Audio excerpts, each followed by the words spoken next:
Oui, conformément aux articles 179, 185 et 186 du règlement intérieur de l'Assemblée nationale, nous avons initié une question orale avec débat adressée à leurs excellences, le ministre d'État, ministre de la Justice, M.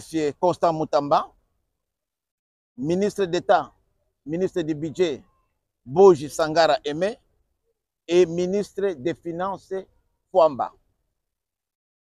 La question consiste à éclairer les lanternes de la représentation nationale sur un détournement de fonds de 39 800 000 dollars américains destinés à la construction d'une prison centrale à Kisangani, appelée maison d'arrêt.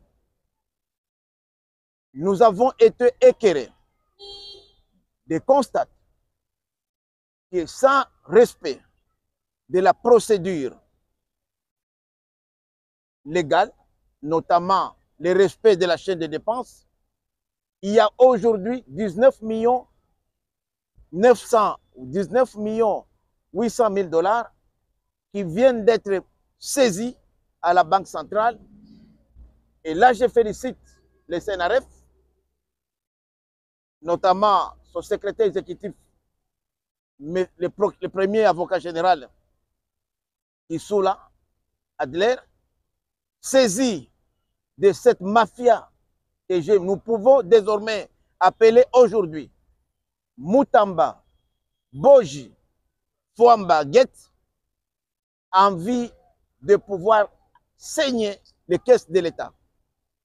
Comme vous le savez, il y a une société qui s'appelle Zion Construction, une société de la mafia bulgare installée au Royaume-Uni, qui a 8 associés, dont 6 associés sont déjà des missionnaires, et les 2 qui sont restés, qui n'avaient même pas l'argent pour payer les loyers, ils louent un petit local à Londres. Ils sont venus ici au mois de mars de l'année passée 2024. Ils ont ouvert une entreprise qui n'a même pas ici de bureau.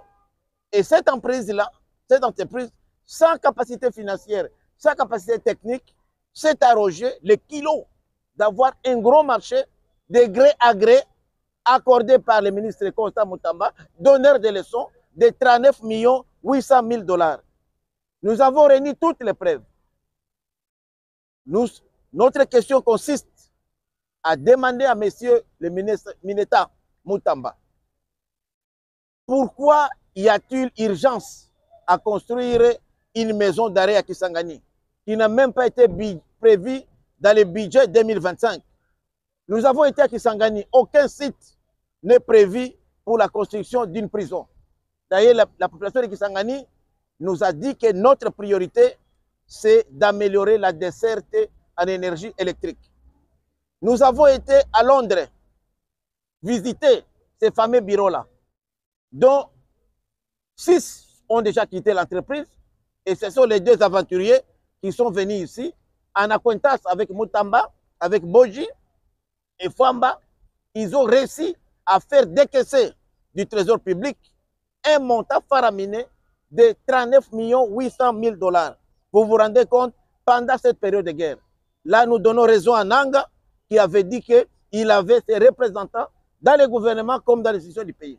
Puisque c'est inacceptable, inadmissible, pendant cette période de crise, qu'un montant aussi important puisse sortir du trésor public sans respecter la procédure. Nous avons été saisis par un courrier du 1er avril 2025 de M. Moutamba adressé à la Première ministre pour solliciter l'approbation de ce marché de gré à gré. Mais nous n'avons pas eu l'autorisation de la Première ministre conformément à la loi.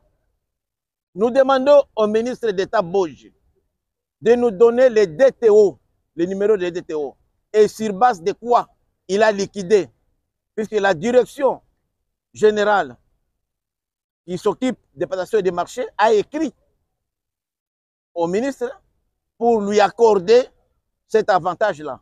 Sur base de quoi ils l'ont fait. Et je vous dis sincèrement que cette affaire ne fait que commencer. En tant qu'élus légitimes du peuple, nous allons transformer, puisque si nous ne sommes pas satisfaits, cette question a une interpellation.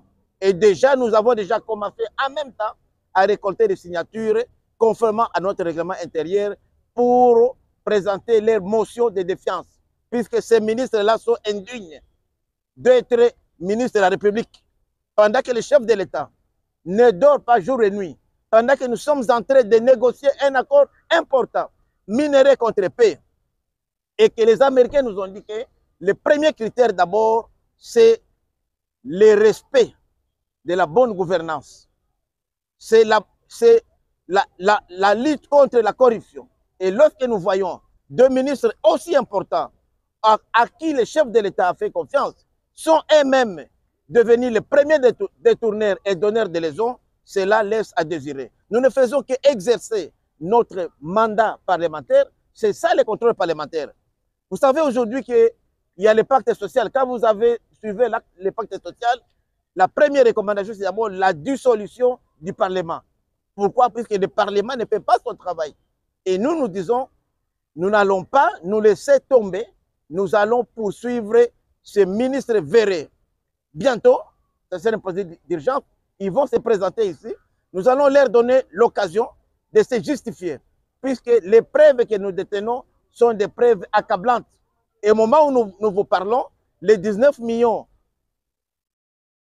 800 000 $ sont bloqués dans un compte de cette société de construction bulgare qui s'appelle Zio Construction. Et cette société n'a aucune expérience. D'ailleurs, lorsque nous avons même fouillé dans leurs objets de statut, leur spécialité, c'est de construire des habitations domestiques. Nous avons été surpris de la prison. On a même des collègues de Kisangani qui ont été surpris, même les gouverneurs, qui auraient une prison qui serait construite ou en voie d'être construite dans leur province alors qu'ils ne sont pas au courant. Donc, nous demandons à vous, les hommes et femmes de la presse, pour dire que les députés sont en train de faire leur travail et que l'union sacrée n'est pas un conglomérat des aventuriers, comme vous aimez bien le dire, ou une caisse de résonance pour accepter n'importe quoi. Nous pensons que si ces ministres-là sont réellement conscients, ils sont responsables, nous leur demandons déjà de présenter leur démission pour ne pas être humiliés ici à l'Assemblée nationale. Cette motion doit être débattue. Il appartiendra aux collègues députés de pouvoir décider sur le sort de ces ministres. Mais moi, en tant qu'initiateur de cette motion adressée envers 3 ministres, je vais proposer que la motion soit transformée en interpellation. Et au même moment, nous avons aussi initié la procédure de défiance, puisqu'ils sont indignes de diriger le pays, ils sont indignes de nous représenter. Et que si cela n'est pas fait, nous risquons même aujourd'hui d'hypothéquer l'accord de minerai contre paix tel que nous sommes en train de négocier aujourd'hui avec les Américains. Les ministres des Finances nous disent comment les 19 800 000 $ se sont retrouvés dans les comptes de la Robank, puisque le CNRF a bloqué ce montant-là et nous venons de vérifier à la Robank, ce montant est là, logé dans les comptes de Zion Construction. Et nous disons ici que nous devons féliciter ceux-là qui travaillent. C'est pourquoi nous pensons que le travail que le Sénat fait devrait être le travail des députés que nous sommes. Nous sommes payés pour ça. Et s'il y a des motions alimentaires, cette motion ici, c'est une motion qui a surgi suite à la clameur publique. Les Congolais veulent savoir pourquoi les biens de l'État sont dilapidés comme ça. Cet argent, ce n'est pas l'argent de Boji, ce n'est pas l'argent de Fwamba, ce n'est pas l'argent de Constant Moutamba, c'est l'argent du trésor public. C'est à eux maintenant de nous dire que cet argent-là est venu d'où? À moins que M. Fwamba dise que c'est son argent de poche qu'il a voulu donner à Zio Construction. Et nous avons même interrogé les Bulgares. Ils nous ont fui, ils nous ont dit que non, you can ask the minister comment vous êtes bénéficiaire on ne savait même pas justifier. Et pourquoi les payer en avance? Pourquoi les payer en avance?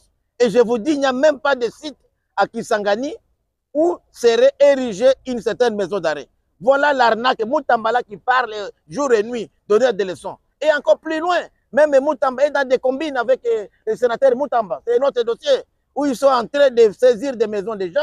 Moutamba avec Jonas Moutamba, ça c'est notre dossier que nous allons présenter à la première. Moukamba, le sénateur Moukamba. Ils ont confisqué des biens des gens. Lui-même, ministre, il descend pour aller sceller des biens d'autrui. Ça, c'est inacceptable. Dans ces pays, il n'y a pas des hommes forts. Nous voulons des institutions fortes. Ce n'est pas puisqu'il est de l'opposition, le chef lui a fait confiance, il peut te permettre n'importe quoi.